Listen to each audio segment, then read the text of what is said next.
about University of Mumbai, which has established in 18th July 1857, almost 159 years ago.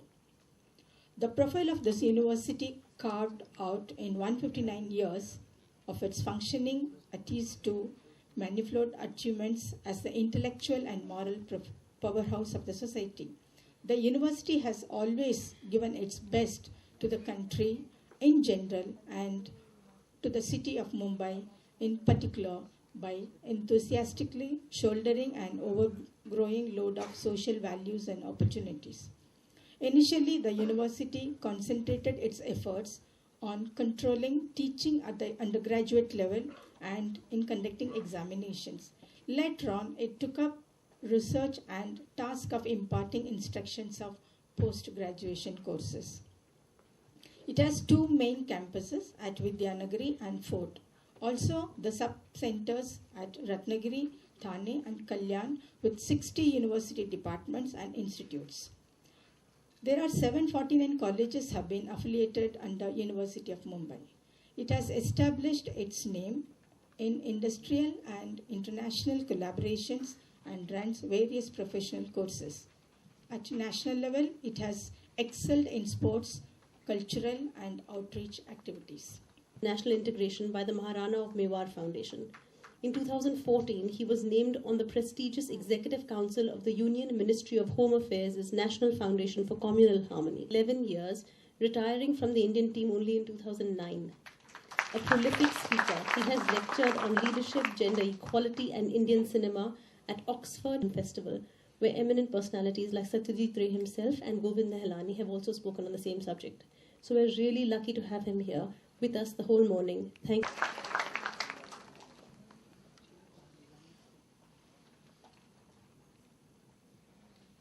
Thank you for that fulsome and very embarrassing introduction. No, Satyajit Ray didn't speak at his own memorial lecture. That would have been a feat and supernatural with Shan Benegal. The good thing about sitting and listening to people talk for 1 hour, 10 minutes is that you get to watch everybody in the audience. And I really envy a few people who have been sleeping so soundly. You know, you come out of the sun, come into a nice, cool, dark room, comfortable chair, silence, which you don't get much in this country and also in this city, and then this very pleasing, pleasant drone. You require something in the background, whether it's the news, whether it's the radio, whether it's your grandmother cooking in the kitchen, the occasional whistle of the pressure cooker, or one of us speaking. I've seen, and I'm looking at all of you now, right? People who have just been sleeping so beautifully. Occasionally the mouth opens, then it shuts again. You know, then you realize, oh, you're somewhere. Then you pretend that you're awake, and then slowly you're again hypnotized. And you just can't. You want to stay awake and you can't, and you're being dragged down into this beautiful abyss of sleep. So please let me not disturb you. I promise not to raise my voice. I promise not to be too interesting.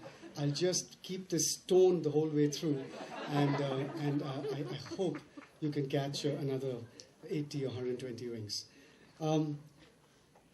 So it's a privilege being here, not because everybody says it's a privilege being here, but because it's a privilege to have Matthew as my friend. Matthew and I played rugby together 92, I think, 92, 24 years ago. 98. And yes, there were those kids from Fashion Street who used to come and wash our cars when we parked at the Warmer Gymkhana Club. And they were literally this high. I remember Raju was this high, and I think Anil was even smaller.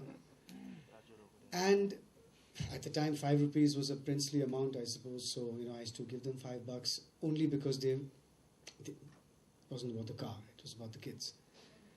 And then I think the greatest testament to what Matthew set out to do was, if Raju was 11, 12 at the time, 10 years later, or maybe 8 years later when he was 19, and he was now playing for the Magic Basti Magicians.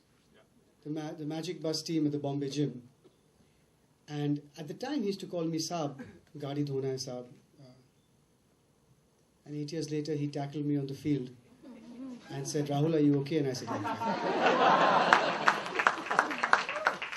See, it's not about, it's very, very, very, very difficult to genuinely believe in equality. We all love to discriminate. We all love hierarchies. It's always nice to know that you're somewhere on the top of some ridiculous, obscure pile, left-handed, vegetarian, atheist. Yeah, I'm there. But to actually believe in equality, where a boy who used to clean your car can thump you, and the first thing you want to get up and say is, what the f? And then you, of course, never do that with anybody, but then you look at this boy and you say to yourself, clear-eyed, strong, confident, unapologetic, and committed to being excellent at what he's doing. I mean, that. Now, if he's going to take your place in the Indian team, how are you going to feel about that? So, I just want to put it out there because I really, it's a privilege, Matt. You're just you're a lovely human being. You're a lovely man. And 400,000 kids are in safe hands. So I thought I'll do something that no one's done today, which is talk about the connection between sport and what it teaches you in life to move ahead. These are all personal lessons, so they might be stupendously boring, but I have to cater to the sleeping segment also. If any of you know anything about rugby, it's this game with an odd-shaped ball, and it's a game that's very physical. So even somebody who's watched it for 5 minutes will realize that it's intensely physical, and there's an intense amount of physical pressure every moment of the game. In this sport, there are 15 people playing 15 people. I'll wait for you, ma'am. You can finish. I'll wait for you. It's okay. I really will wait for you. Don't be apologetic. If it's important, take it. I'm not joking. Please. The guy must be saying, hello, hello, hello. You put the phone down in your lap. You can finish it. It's not a problem. We all live in the real world. Please, if you have a hassle, please get onto the phone and please finish your work. It's such an intensely physical sport that what happens is to survive in the sport, you divide the game into 15 channels. And each person has a channel to look after. Literally. Geographically. That's how you map it. So, you have to look after your channel, and nobody else is going to do that for you. And if you think you can survive this sport doing your own thing while everybody else is looking after their channel, you will die. There's no lesser way to put it. You can actually die.